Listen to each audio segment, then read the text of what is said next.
Okay, because I know that I waffle a lot, I'm going to tell you up front what this video will be about. I'll make my main point first, so that if you're one of those monsters who watches 30 seconds of a YouTube video before you leave a mean comment, at least you'll know what I'm going to be talking about. So here it is. Yes, getting sober might mean that you will be a different person when you come out the other side. In fact, you might have to become a different person. You might have to give up a lot of the person that you thought you were in order to maintain sobriety. Let me explain.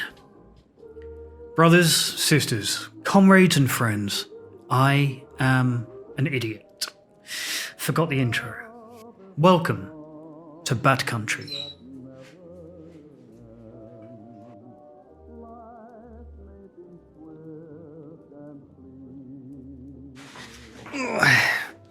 Oh, this lighting is dreadful. Too much sunlight, isn't that weird? Isn't that a weird problem to have? I hate filming in natural light. Anyway, so the problem is that a lot of us who grew up slightly uncertain about our identity made alcohol our identity. And I think that's true of people from all demographics and all cultural context, regardless of age or gender. You might hear a lot of us in recovery say some variation of, I drank to fit in. I'm one of them, I've said it too. But the more that I think about that sentence, the less true I think it is. I mean, I'm sure it is true of me, but it's not the whole truth. It's a little bit like the phrase, it is what it is, which is called a conversation stopper. It is what it is one of those sentences that's designed to just stop the conversation and invites no further questions or interrogation. And once you've spotted that, once you've been made aware that it is what it is specifically designed to stop conversations, you'll never unsee it. And anytime anyone says it to you, it will grate on you like it does on me. I drank to fit in is kind of like that. It's one of those things that sounds very honest and very accountable, but in reality, the purpose of that phrase is to prevent people from exploring it further. In order to make a connection between issues related to identity and to alcoholism, I need to first kind of lay out a case that is true. I need to defend my argument slightly. So let's consider the biggest reasons people generally give to explain their heavy drinking and how that can be related back to our identity. Now, social pressure, or the pressure to fit in, peer pressure, is one of the biggest reasons people give for why their drinking has got out of control. And since this video is largely about that, I'll return to this point later in detail. Loneliness and isolation. This is another big reason often given for periods of very heavy drinking. But as I discussed in an excruciatingly detailed video about loneliness a little while ago, a lot of my own isolation and loneliness was ultimately the result of low self-worth. I didn't feel like I deserved to be around other people. And then I resented them for it. I wanted to be lonely and then I blamed them for my loneliness. And if you are willing to tolerate the idea that loneliness can be the product of low self-worth, then I think you have to also tolerate the idea that low self-worth is an identity issue, an issue of identity. Let me put it like this. When I'm saying low self-worth, I'm using it in a kind of clinically there. It's a euphemism. What I actually mean when I say low self-worth is self-hatred. Alcoholics often hate themselves. And if you hate yourself, that is unambiguously an issue of identity. You hate your identity. That is what your self is. You dislike your own identity, so you push people away and you drink rather than face up to that dislike of yourself. Stress is another common reason given by alcoholics. We drink to relieve some kind of stress. And it might be a bit of a stretch for me to say that stress is an issue of identity, but I'm going to take a run at it anyway, see if I get somewhere with it. Think of it like this. Stress can come from a number of different things: work or relationships or social pressures or politics and beliefs or conflict or whatever. All of those things and an infinite amount of other things all create stress. Now, you'll notice that people who are effective in stressful situations also tend to be people who are very confident in their identity. There's a direct line there. And people who are ineffective in stressful situations tend to be people who have a more difficult relationship with their identity. People who are bad in stressful situations tend to be people who are less secure in themselves. You'd agree with that, right? Perhaps they're, neurodivergent, or they're caught between cultures, or they're not sure about the beliefs that define them, or whatever it is. Not fully secure in their own identity. And therefore they're affected very negatively by stress. And that alone, that fact that people who are very confident in their identity handle stress better, and people who are insecure in their identity handle stress worse and are more likely to become alcoholics, should tell you at least that there is a correlation between identity and stress. And when a person is not confident in their identity, they're not exactly sure who they are or where they belong. And that creates a conflict or a dissonance. And that often leads us to drink. Because in periods of stress, that dissonance, that you're not who you're presenting yourself as, is more likely to be revealed. In a stressful situation, your underlying kind of true colours, for lack of a better word, are more likely to be exposed. And that's terrifying for people who are insecure about their identity. So while something as innocuous as like work stress, or other kinds of like very ordinary stress, life pressures, might not initially sound like issues of identity, turning to alcohol might be a way to kind of cover up the fact that we feel inadequate in the face of the task at hand or whatever is causing the stress. In other words, it's a challenge to the way that we wish to be perceived, and that is absolutely an issue of identity. Another reason why people drink is emotional pain. We drink to numb the feeling of emotional pain. Feelings of anxiety and depression or grief. Anxiety is a pretty straightforward one to link to issues of identity, because fundamentally, anxiety is a dissonance between who we are and who we think we should be. Anxiety is the product of uncertainty and fear of judgment or rejection. And the same is true of depression in a lot of ways. Depression is the feeling of worthlessness or hopelessness, of being a flawed person. Depression is not so much feeling bad, but feeling that you are bad. And that is unequivocally a question of identity. Grief is a little bit trickier to make a connection with identity, but again, I'm going to have a go at it because I think there's a way in. I see it like this. Grief reshapes who we are. Some of the thoughts that we experience in grief are absolutely related to our identity, our sense of security in ourself. Questions like, what does this loss mean for me? How do I continue without this person in my life? Who am I without them?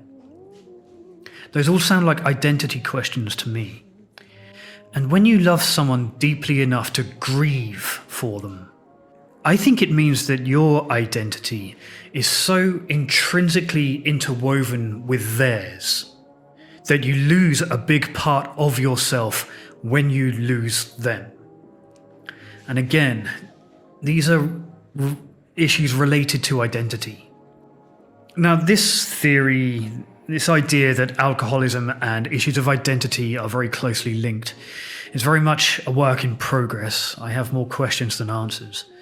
And I suspect you might not be fully convinced by this point. I don't blame you. But I hope I've at least presented some food for thought there, because it's going to form the basis of the next thing we talk about, which is the I drink to fit in. But I would really welcome some examples, or anybody who wishes to talk about their experience of drinking as a result of a conflict within their own identity. Leave it in the comments. I'll try to build out my argument a little bit better than I just did for another time.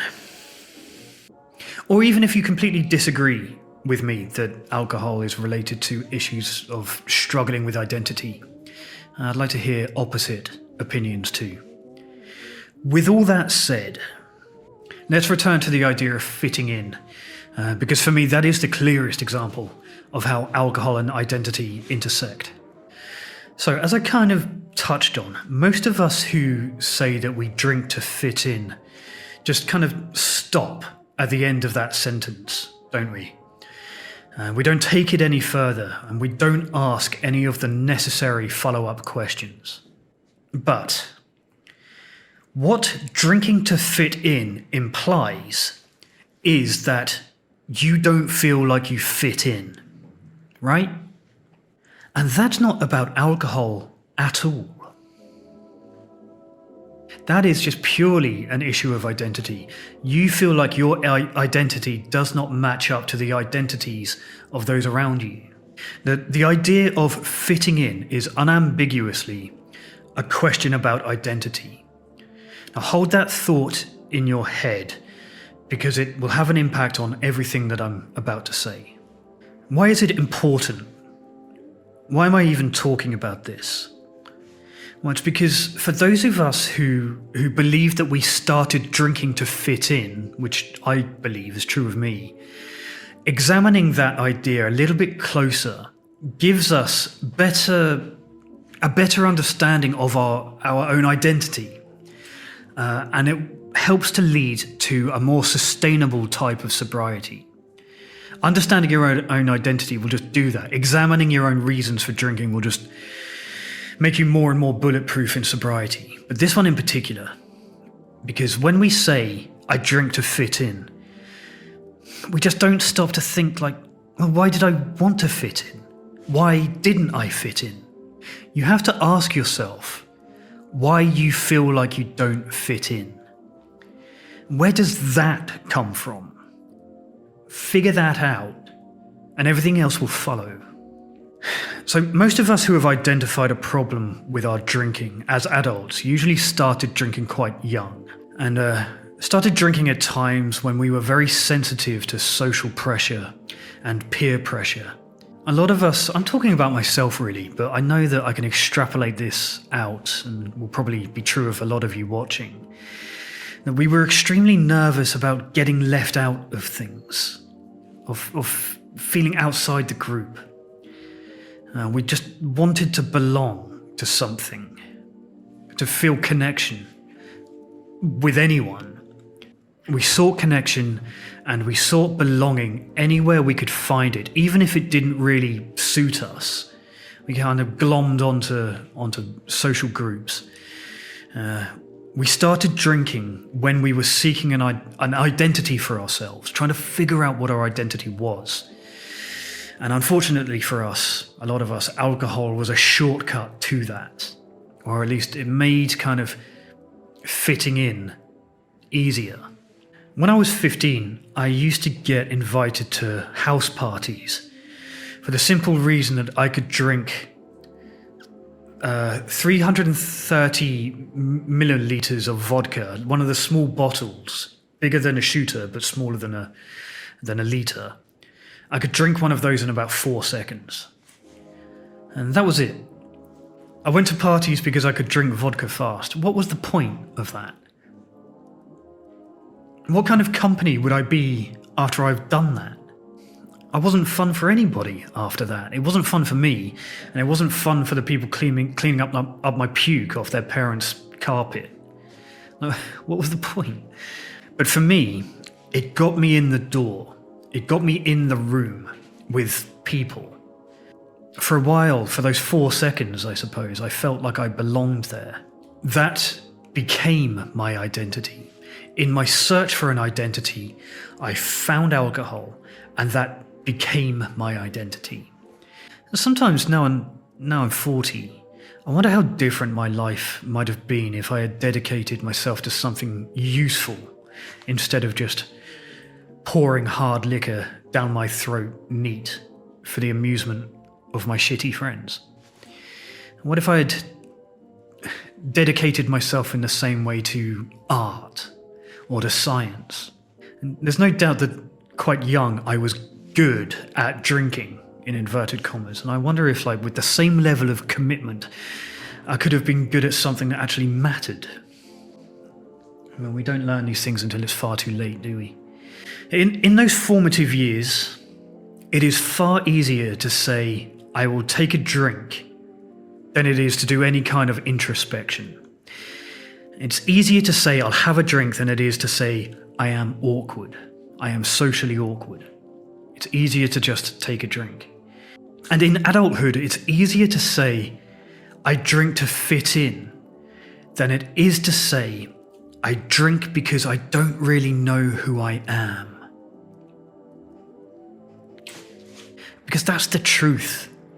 Beneath the phrase, I drink to fit in, isn't it? That's the subtext, is I don't really know who I am. There's someone in my emails right now. I asked permission to talk about this on the channel, and he said yes. He's a guy my own age who's a social alcoholic.